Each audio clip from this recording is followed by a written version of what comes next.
Hola, muy buenas tardes, noches. Mi nombre es Víctor Javier y estamos aquí con un solo propósito de buscar nuestra recuperación. Estamos en el grupo Palabra en Acción, Foro de Libre Expresión, un grupo fuera de serie.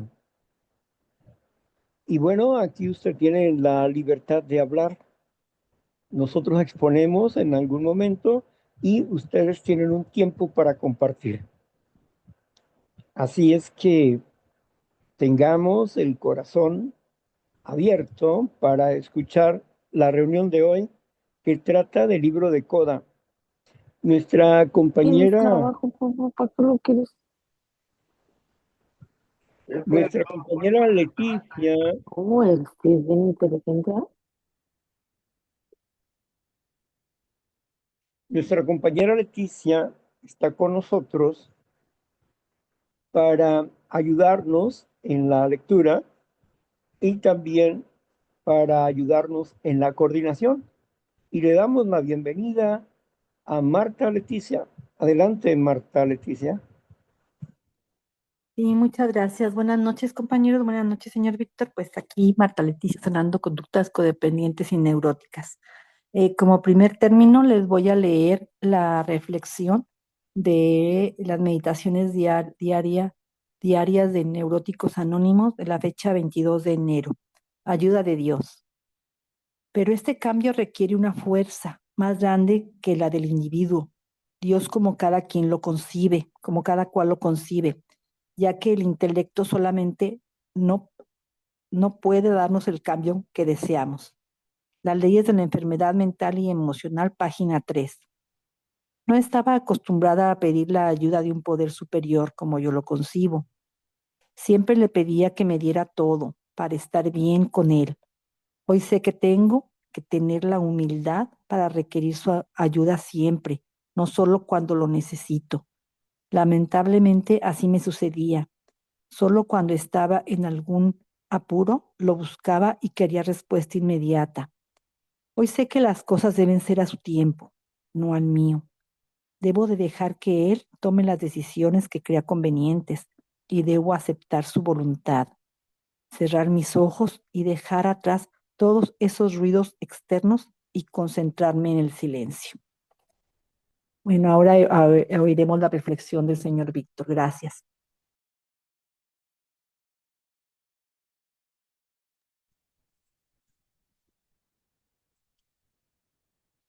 Qué importante es entender que nuestro problema es una enfermedad espiritual y como enfermedad espiritual tiene varios síntomas. La neurosis tiene una variedad de síntomas, ya que la neurosis significa infección en las neuronas. Y no es que nuestro cerebro esté mal, no.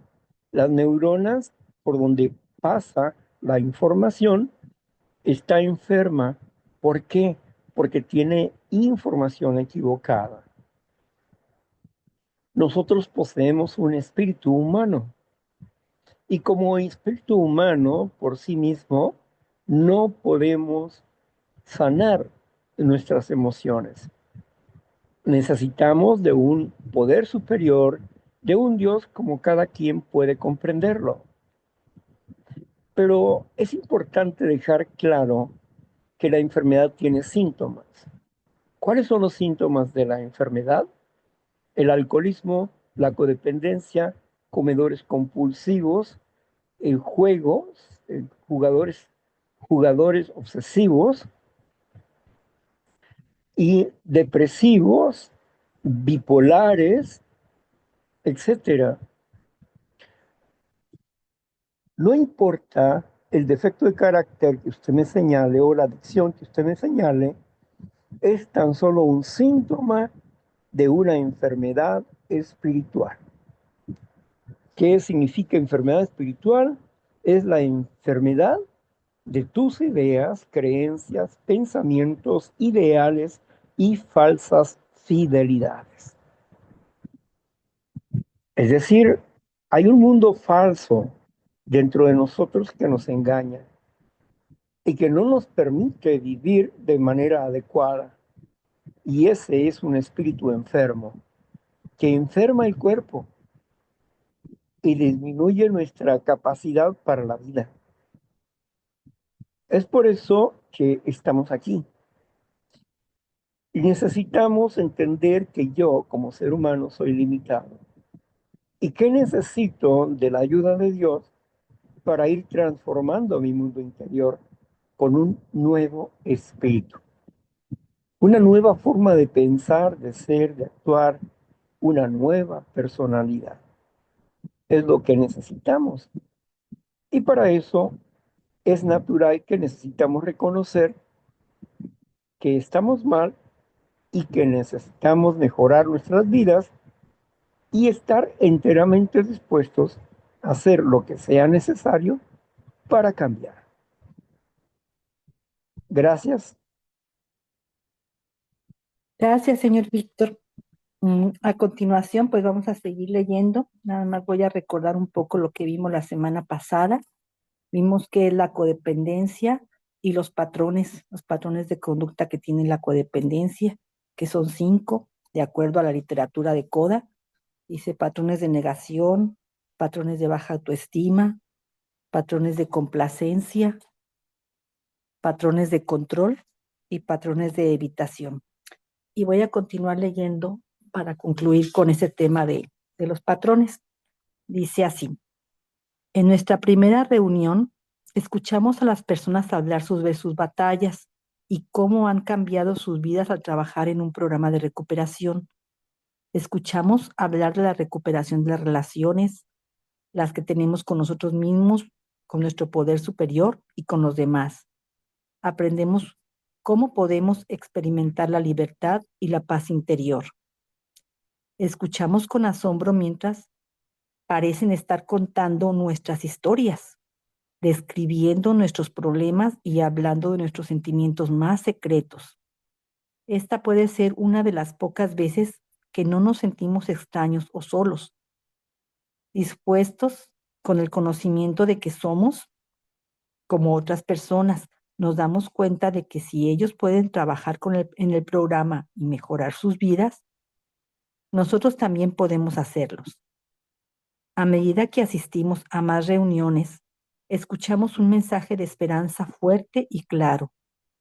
Lo escuchamos a través de la literatura de Coda y de las historias de quienes nos rodean. Este mensaje de esperanza nos dice que también podemos tener los dones de la recuperación si estamos dispuestos. También aprendemos que todos sufrimos esta enfermedad en algún grado, por lo que reconocer la codependencia puede ser difícil. Comprender los comportamientos y actitudes codependientes puede ser especialmente difícil porque muchos de ellos no son autodestructivos,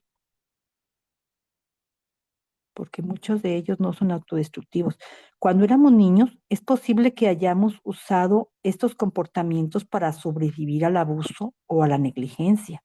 Por ejemplo, es posible que hayamos desarrollado indicadores internos para leer los estados de ánimo de nuestros padres y que hayamos desarrollado comportamientos basados en sus comportamientos para mantenerlos contentos.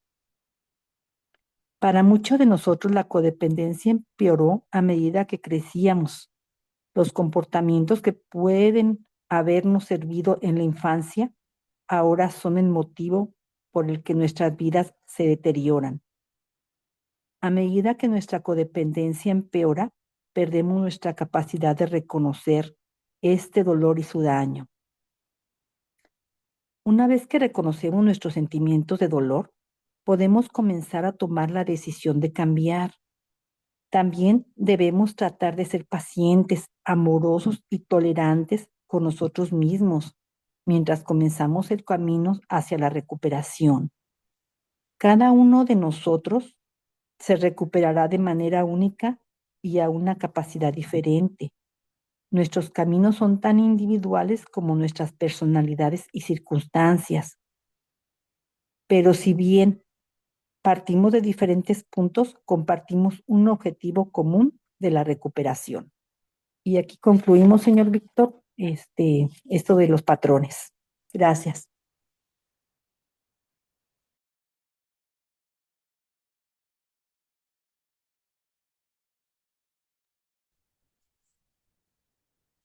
Patrones de conducta. ¿Qué significa un patrón de conducta?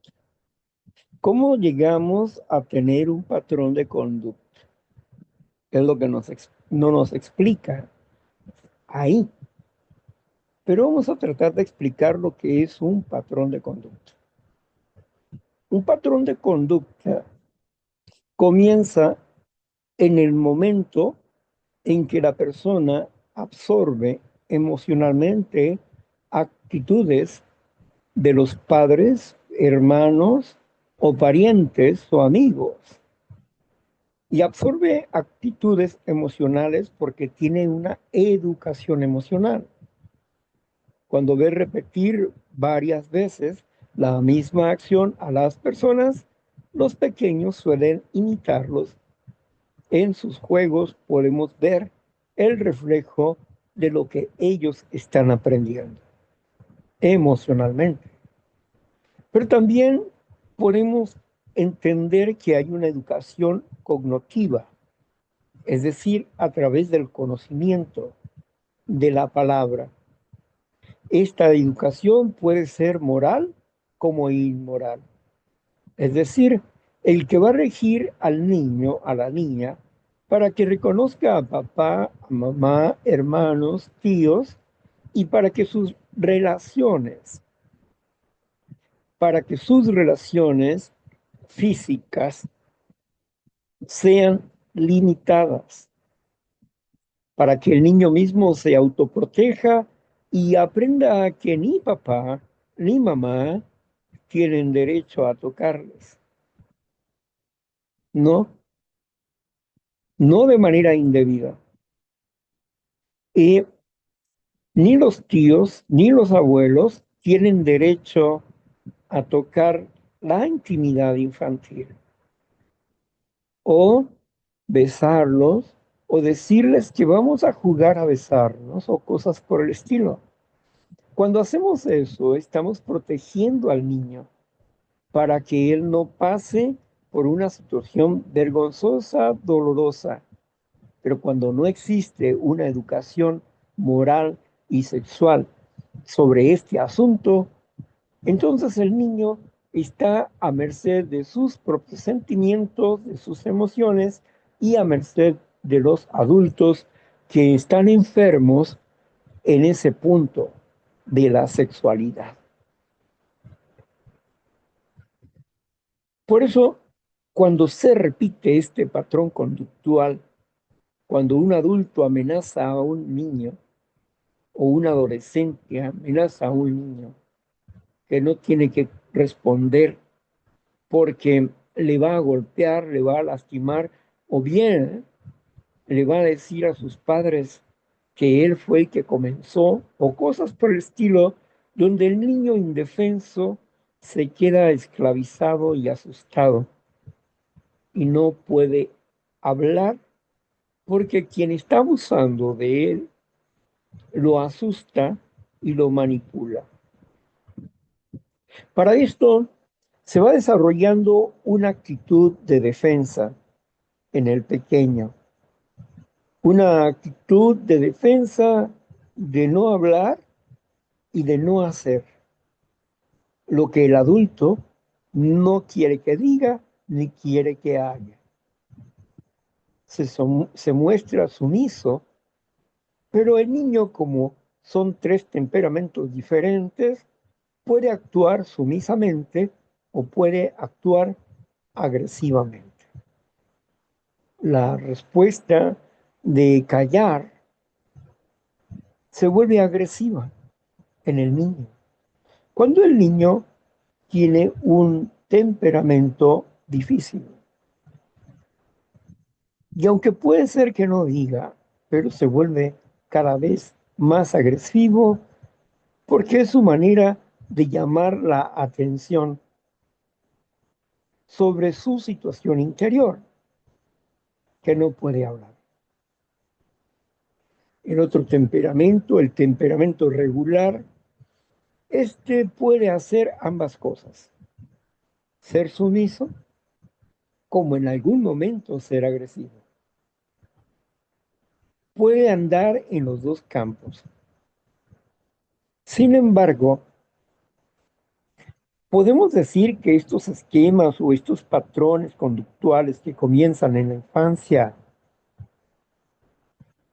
no son negativos. No, es el comienzo de un desvío de su instinto natural. Por lo tanto, aunque no parezca ser negativo, es negativo. Es como si vemos crecer una planta en nuestro jardín y no la identificamos.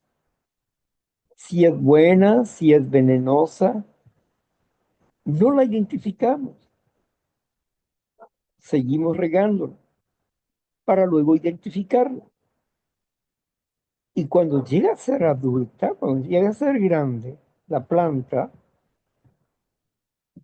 alguien nos dice que esa planta es venenosa.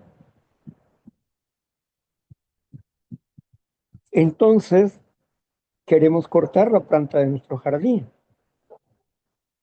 Lo mismo sucede en los patrones conductuales negativos de los infantes. Ellos ya desde el momento de ser tocados, amenazados o manipulados o guiados por su propio instinto de placer, estos niños llevan un patrón de conducta negativo que se produjo en la edad de la inocencia.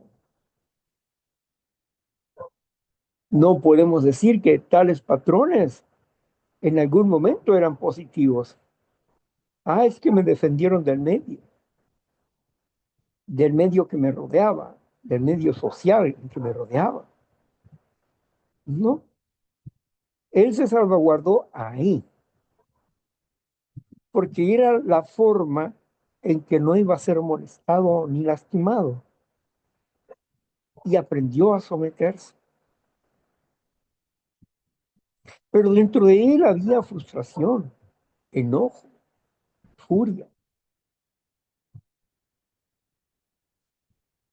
Podemos decir que una persona que está pensando en el suicidio y lo llevamos a un bar para que se tome unas cervezas y se le olvida esa idea y se le olvida la idea. Podemos decir que el alcoholismo, que él puede agarrar ese camino como una salida para sentirse bien, es bueno, que es un patrón conductual correcto porque lo ayuda a no suicidarse. Naturalmente que no. Se va a convertir en un alcohólico, en un enfermo alcohólico. Y es solamente el síntoma de su enfermedad. Su enfermedad son males más profundos, sus maneras de pensar, sus situaciones vividas, su moral contraria. El infante cuando está niño solamente piensa en blanco y negro, todo o nada. O me amas o no me amas. Si te vas, no me quieres. Si me dejas, me abandonas. Si no me das lo que quiero, eres injusto. Los juicios infantiles son juicios que no tienen valores claros de lo que es la justicia y la equidad y la necesidad de los adultos. El niño solamente ve por su propia necesidad, por su instinto de conservación en su integridad humana, físico, mental, económico, económico, emocional y sexual. Entonces, en su integridad humana, el instinto natural procura apoyar al niño, pero el instinto no razona y no piensa, sino se deja guiar por el placer y el deseo, formando emociones que repetidas forman un patrón de conducta, y el patrón de conducta es una neurona que da una orden y se establece en el corazón. Es decir, es una orden para el instinto natural. Por eso la persona no tiene el poder para vencer esa orden que está inscrita en su corazón, en su neurona del corazón. La persona tiene que actuar en consecuencia, aunque esto vaya en contra de su propia vida, en contra de su propia imagen social o en contra de, la, de su integridad dentro de la familia. La persona tiene que cumplir el objetivo que le está diciendo esa adicción.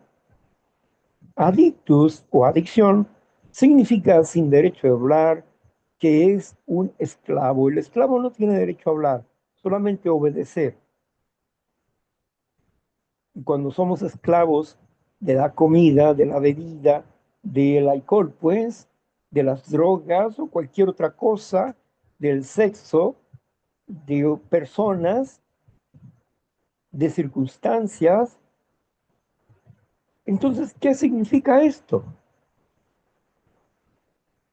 Significa naturalmente que somos adictos, esclavos de un patrón de conducta que se generó principal en nuestra infancia, se reforzó en la adolescencia y en la edad adulta seguimos pensando como cuando éramos niños por causa de un patrón conductual. Pero el decir que desde el principio las cosas están bien es mentir o es no entender la enfermedad. Desde el momento en que el niño está ocultando las cosas y está tomando una actitud de defensa, desde ese momento las cosas ya no están bien. Que el adulto no puede sospechar o pensar o creer sobre lo que está pasando en la estructura de pensamiento del infante. Que si eso, entre comillas, lo protegió para que no lo golpearan, pero no lo protegió de su verdugo, de quien lo amenazó,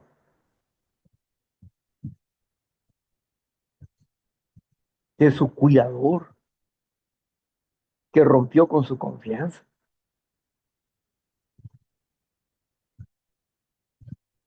Hay muchos síntomas que van mostrando sobre lo que está pasando en el interior del niño, pero que la gente comúnmente no le pone atención. Y no le pone atención porque no conoce, porque no sabe y porque están ocupados en sus propios problemas económicos, en solucionar otras cosas que estar revisando o viendo al pequeño para ver dónde te estás desviando, ¿no? La ignorancia que está en el entorno acerca de cómo se crean los patrones conductuales hace pues que las personas no se den cuenta de lo que está pasando en realidad. Desconocen este fenómeno de aprendizaje del crecimiento. Pero lo que dice este libro acerca de que no son del todo malos, no, una semilla que es mala y crece es una mala planta. Y lo que mal empieza, mal termina. que a ti te lo parezca que no es malo. Es una cosa, pero dentro de la mente del niño está pasando un conflicto. Aunque él se vea callado o se ayude con sus juguetes o parezca estar sano, pero espiritualmente está enfermado. Por eso cuando es adulto manifiesta su enfermedad. Lo que no le detectaste en la infancia, se lo vas a detectar en edad adulta. Lo que estaba mal, lo que comenzó mal, lo vas a detectar en edad adulta. Es como un barco que sale de puerto y va a cierto determinado lugar, pero se va perdiendo medio grado cada milla. Medio grado cada milla. Cuando llega a las 10.000 millas, con medio grado cada milla, quiere decir que ya se desvió ¿cuántos grados? Si medio grado le ponemos 5.5 y si son 10.000 millas, ¿cuántos grados se está saliendo del camino?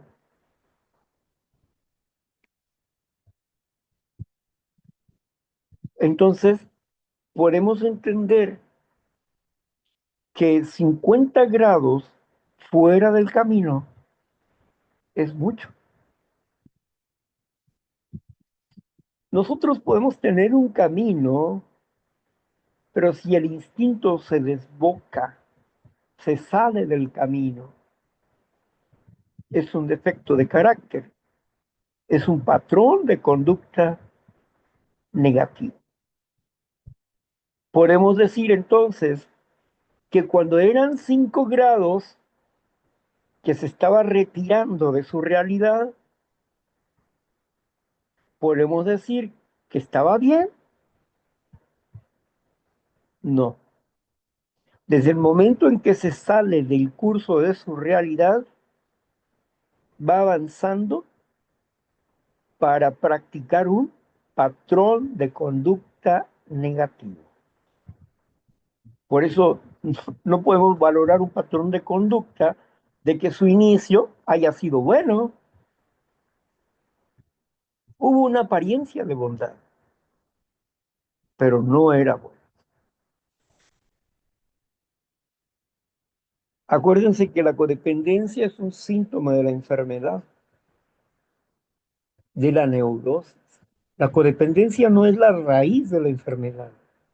La raíz de la enfermedad es el instinto desbocado.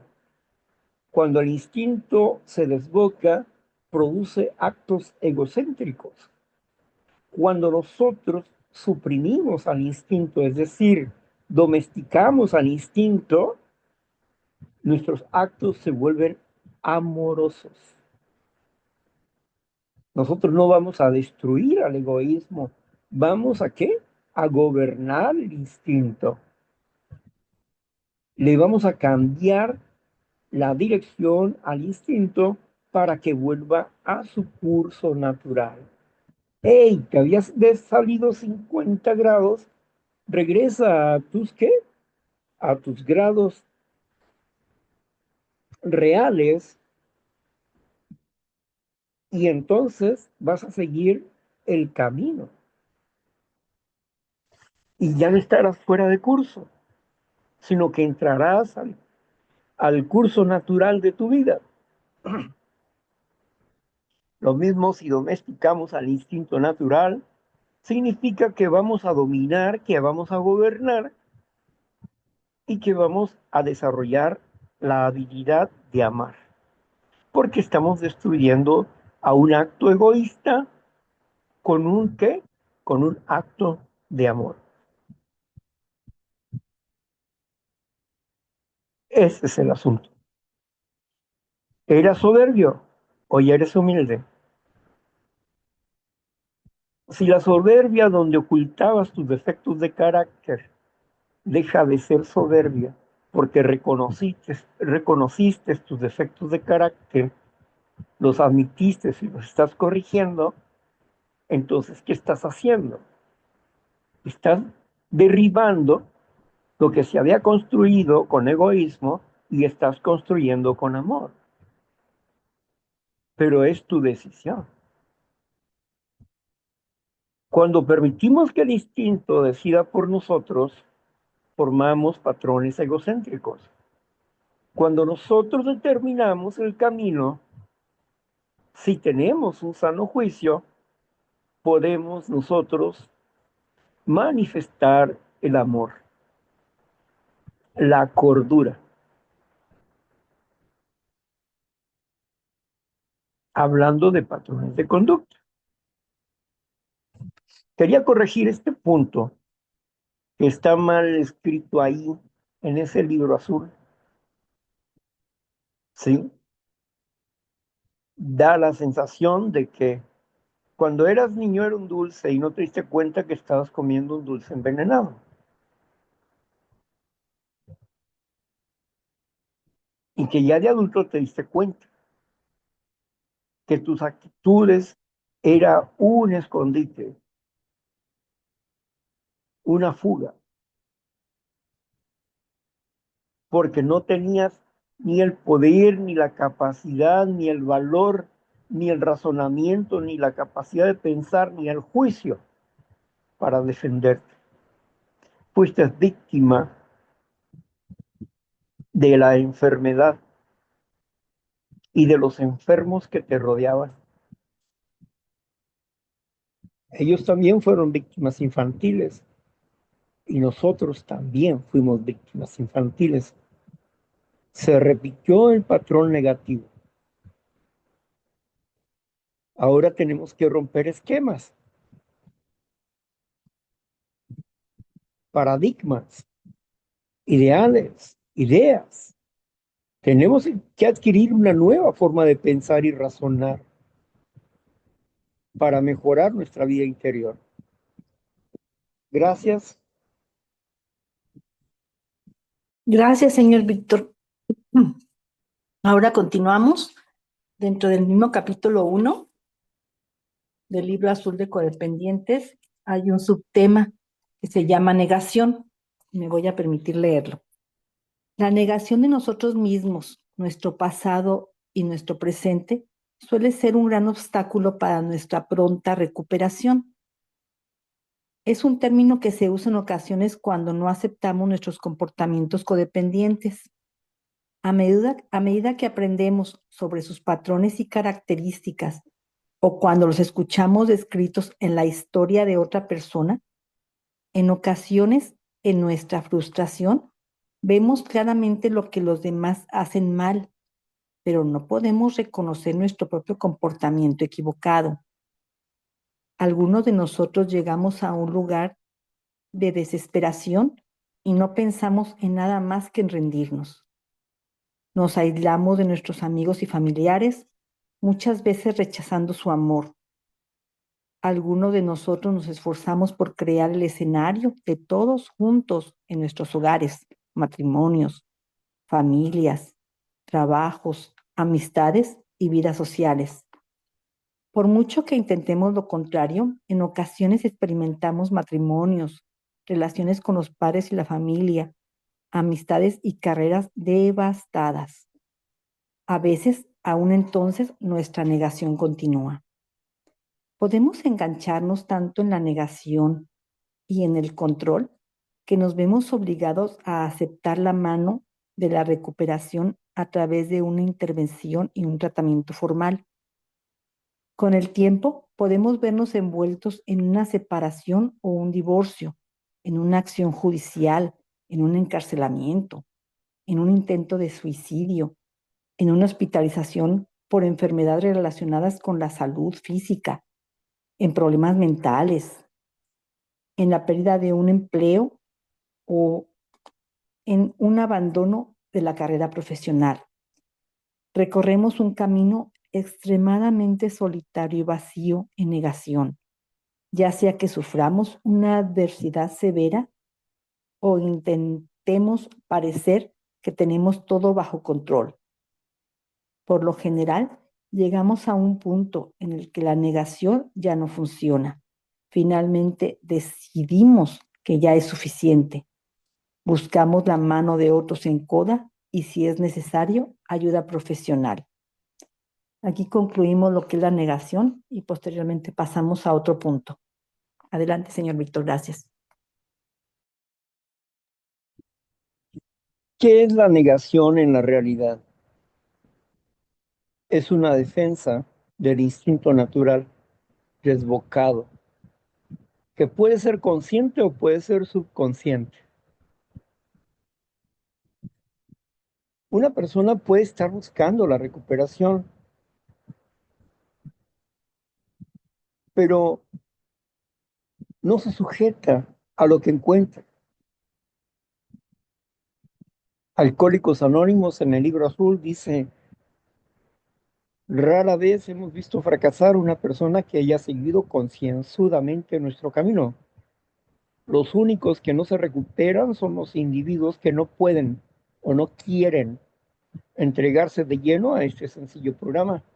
Generalmente son hombres y mujeres incapaces, por su propia naturaleza, de ser honrados consigo mismos. Hay seres desventurados como estos. No son culpables.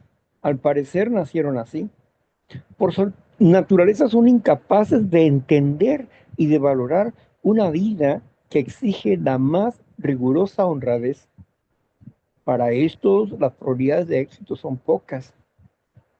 Existen también los que sufren graves trastornos mentales y emocionales, aunque muchos de ellos logran recuperarse si tienen la capacidad suficiente para ser honrados. Nuestras historias expresan cómo éramos, lo que nos aconteció y cómo somos ahora. Si tú quieres lo que nosotros tenemos y estás dispuesto a hacer todo lo que sea necesario para conseguirlo, entonces estarás en condiciones de dar ciertos pasos. Algunos nos negamos a algunos de estos pasos. Tratamos de encontrar un camino más fácil y cómodo, pero no pudimos. Es por esto que con todo el ahínco que pueda animarnos, te suplicamos que seas valiente y concienzudo desde el mismo comienzo. ¿Qué está diciendo el paso? Aquí el paso, no, el capítulo 5, ¿cómo funciona? Está hablando de la negación desde el principio. Está hablando de que el individuo instintivamente se niega a una realidad. Quiere negociar con su propia enfermedad.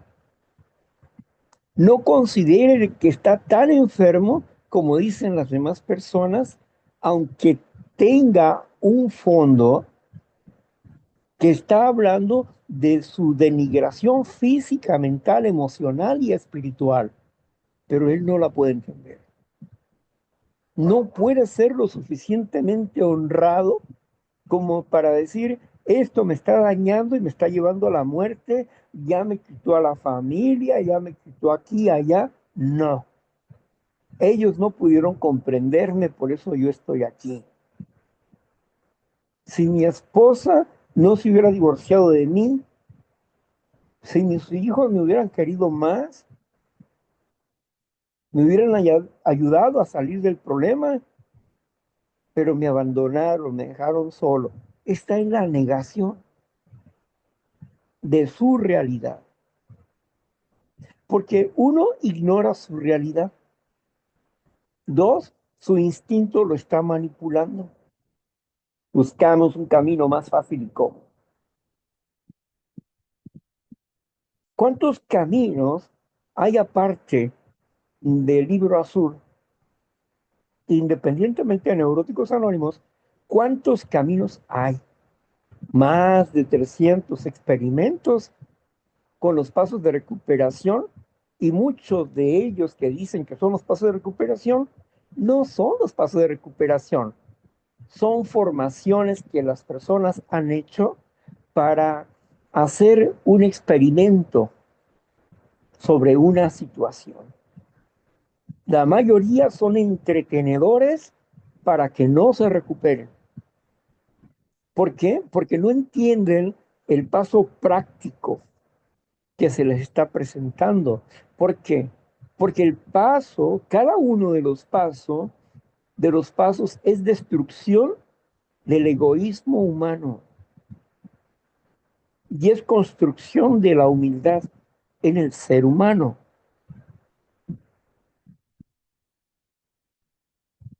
La parte egocéntrica del individuo, la soberbia, defiende con una multitud de excusas y aparentes razones para no hacer el paso de recuperación. En los pasos de recuperación vemos la resistencia que ponen las personas por causa del autoengaño. Toda la vida se han engañado, así que no es raro que se sigan engañando. Cuando una persona está tratando de hacer un paso de recuperación, busca cualquier excusa, cualquier situación para no ser responsable de no haber ido a la reunión, de no haber ido al apadrinamiento, a la cita de apadrinamiento, etcétera. Porque le duele ser honesto, le duele hablar con la verdad. Yo me acuerdo de un joven entusiasta que llegó y dice, no, mira, yo he estado en muchos grupos y eso, pero no puedo superar esta situación. A ver, empecemos a dialogar.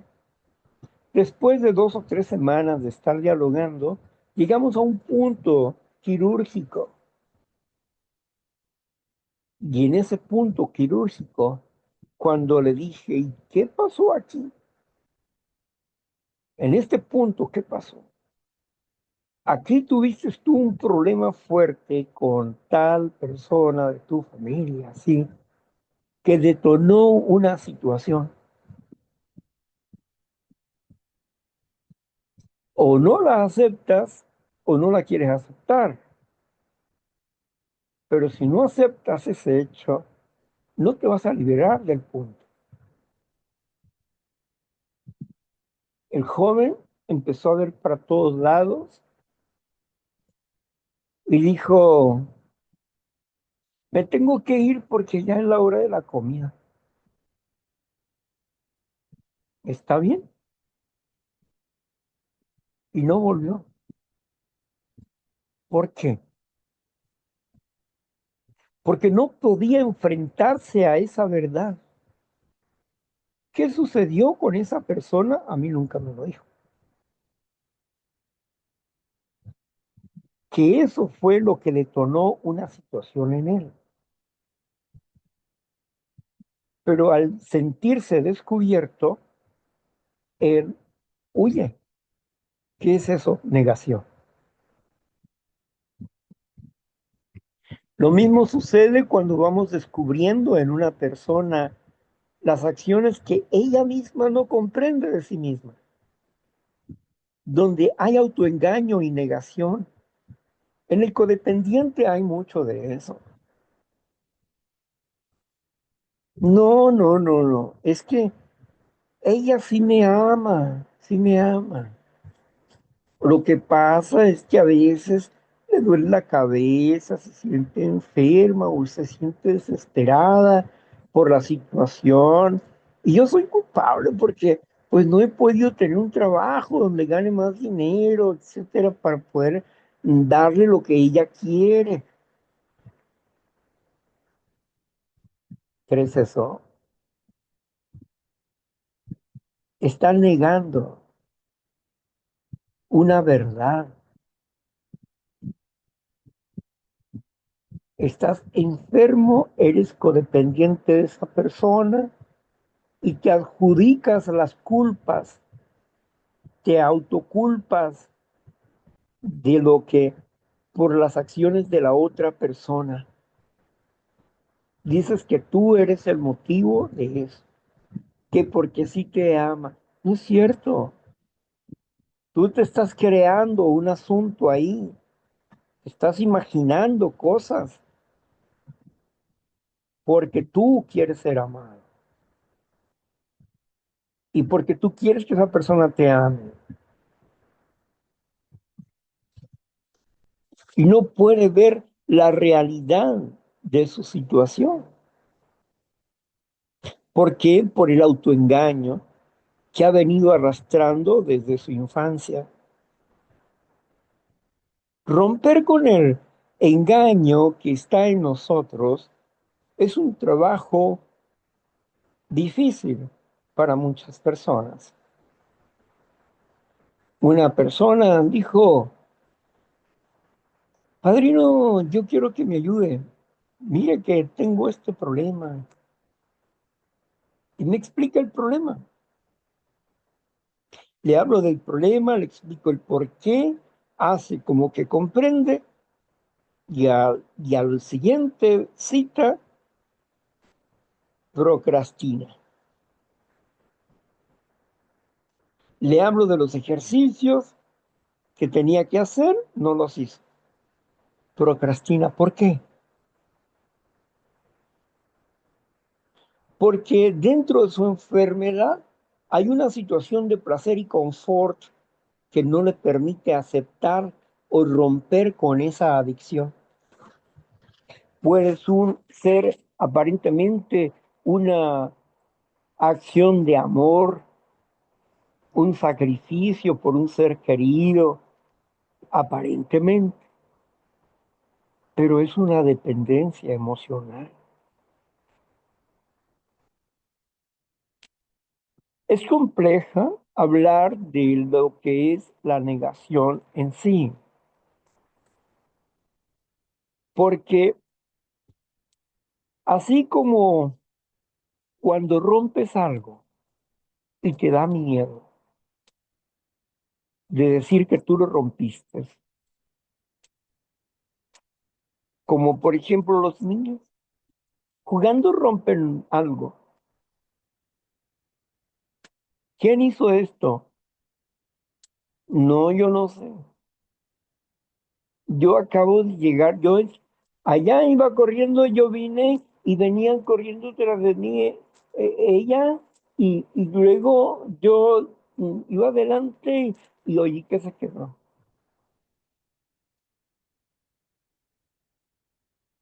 Tú fuiste.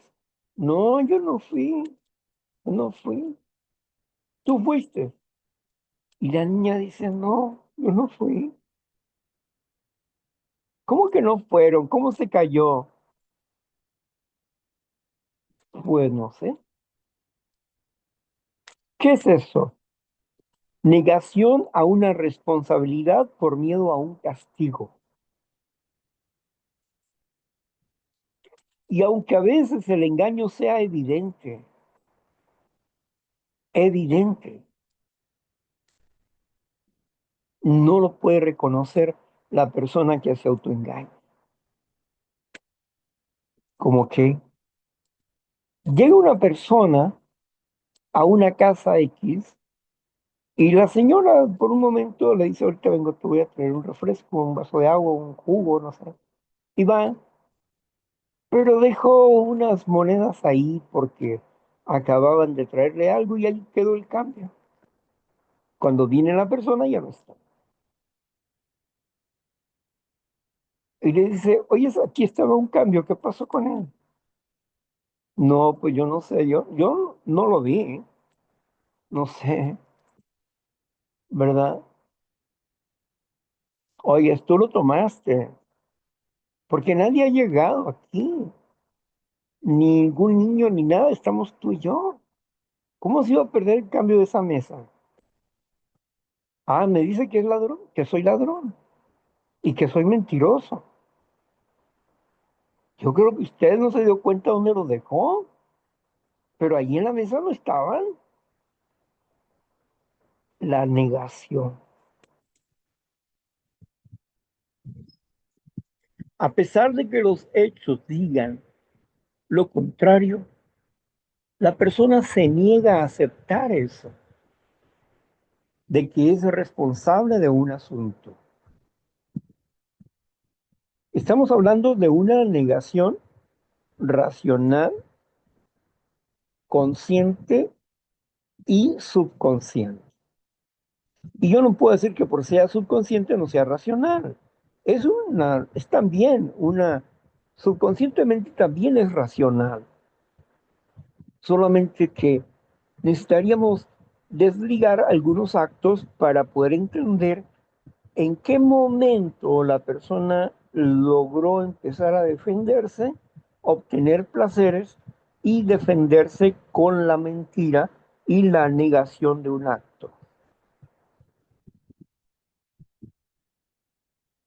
Por eso es importante para nosotros entender estos patrones de conducta de negación no son más que fundados en la mentira que la persona se ha creado en su vida. ¿Por qué? Por la necesidad de ser amado, por la necesidad de ser querido, de ser respetado, reconocido,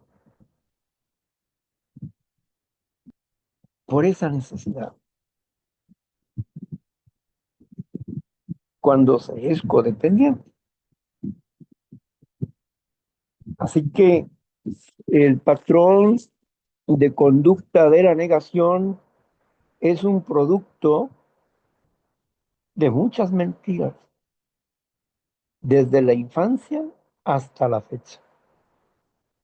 El no reconocimiento de nuestra propia realidad y de nuestras fallas interiores. Somos productos de nuestros fracasos, de nuestros errores, porque no hemos aprendido a aceptar las faltas y a corregirlas. No hemos aprendido eso. Por eso el programa de recuperación está hecho para romper con el engaño interno del individuo y que pueda adquirir una capacidad de por lo menos ser honesto. Y cuando otros son honestos, la imitación aparece y dice, ah, sí, yo también, sí es cierto. Yo también robé. No, pues es que yo hice mucho daño a la casa con la mentira, por eso. Pues. Y el otro dice, puente, sí. Ya no le da pena porque el otro lo está confesando. Y lo anima a confesar una realidad. Pero eso es tan solo parte de la aceptación. Ahora habrá que cambiar esa situación, romper con la mentira y empezar a ser honestos. Rara vez hemos visto fracasar a una persona que haya seguido concienzudamente nuestro camino.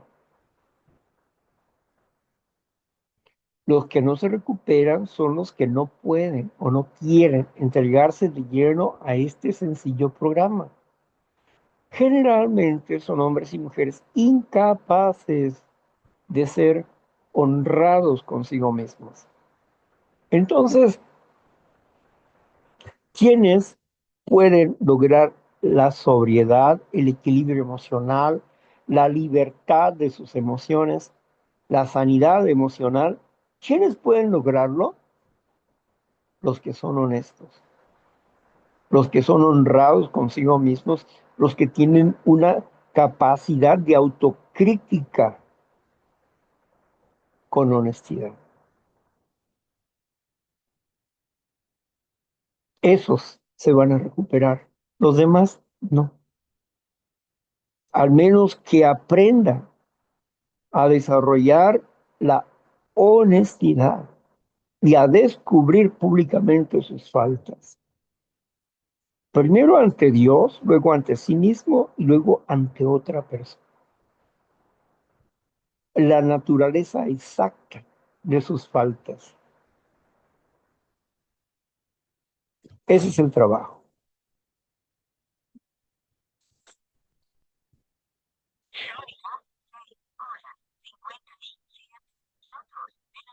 Bien, yo no sé por qué le atino a eso. Faltando 3 minutos para finalizar la reunión, siempre veo la hora, la escucho porque no la puedo ver. Entonces, pues, eh, nos damos cuenta de esto, ¿verdad? Eh, nosotros necesitamos darnos cuenta de que no vamos a recuperarnos si seguimos negando que estamos enfermos, si seguimos defendiendo a nuestra enfermedad, si le seguimos dando más poder al intelecto que al espíritu, si seguimos dándole vuelta a nuestros pensamientos. Hay una soberbia filosofía que comúnmente usa el enfermo para tratar de desenfocarse de su realidad y engañar a otros. Dice esta soberbia filosofía, ok, está bien, estoy de acuerdo que en lo que respecta a mis emociones, soy un enfermo y soy ingobernable. Pero yo voy a asistir al grupo para resolver mi problema de adicción en ese aspecto. Pero en también reconozco la existencia de un poder superior para que me ayude en resolver mi adicción. Pero en lo que respecta a todos los demás temas de mi vida, me las voy a arreglar yo. Solamente enséñenme a cómo manejar las emociones y yo me arreglo en todos los departamentos de mi vida. ¿Parece bien? Parece bien. Sin embargo, la respuesta está en mirar en retrospectiva su propia existencia. ¿Qué es lo que te trajo a un grupo? Tu manera de pensar, tu forma engañosa de ser, es lo que te trajo a un grupo. Tu enfermedad te trajo a un grupo. Y ahora, con tu enfermedad, nos quieres explicar que con tus razonamientos, grandiosos razonamientos, vas a resolver tus problemas. Que solamente necesitas cierta información y que todo lo demás tú lo vas a arreglar. Eso se llama soberbia. Porque no te das cuenta de la realidad. ¿Cuántas veces has querido resolver tus problemas en el pasado con tu propio razonamiento, con tu propio entendimiento y solamente has llegado a un punto fracaso? ¿Cuántas veces te has equivocado pensando que estás en lo correcto? ¿Cuántas veces invertiste el dinero de tuyo o de tu familia en un negocio que consideraste que iba a ser bueno y resultó una ruina o una estafa? ¿Cuántas veces creíste en ti que ibas a salir adelante con tu esfuerzo, con tu intelecto, con tu entendimiento y con tus valores y con tus estudios? Y mira, te divorciaste, te separaste, tus hijos tienen un montón de problemas y tú también. ¿Cómo piensas arreglar tu vida? Si sigues engañándote en la forma en que te engañas, con esa soberbia filosofía de que a Dios lo voy a usar en parte y a ustedes lo voy a usar en parte y que todo lo demás yo lo puedo resolver. Eso es soberbia. Aquí no es en partes. O te entregas todo o no te entregas. Al programa de recuperación, ¿Es todo o nada? Porque no se puede estar medio enfermo como no se puede estar medio embarazado. O estás enfermo, como o estás embarazado o no estás. O estás enfermo o no estás enfermo. Ay, no, es que esta partecita yo creo que es la que estoy enfermo yo. Nomás arreglo esto y arreglo todo lo demás. Igual que el alcohólico. Nomás dejo de beber. Ay, es que yo soy un hombre muy bueno. Yo nomás dejo de beber y soy un pan de dulce en la casa. ¿Sí? Puede ser que seas un pan de dulce, pero con, con una, con una esencia de amargura en el centro.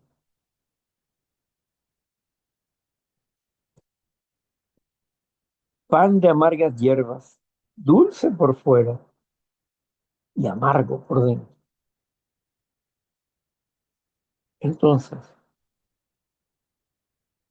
romper con el autoengaño es un trabajo para empezar a trabajar en nuestro programa de recuperación. Y cada paso que nosotros practicamos va en contra de tu mentira y de tu engaño para que puedas verte tal cual eres. Porque no te aceptas como tú eres y culpas a los demás de tus propios problemas. Pues bien, hasta aquí vamos a dejar nuestra charla de hoy. Voy a cerrar la grabación para que entremos en el asunto donde ustedes van a compartir con nosotros lo que ustedes deseen compartir.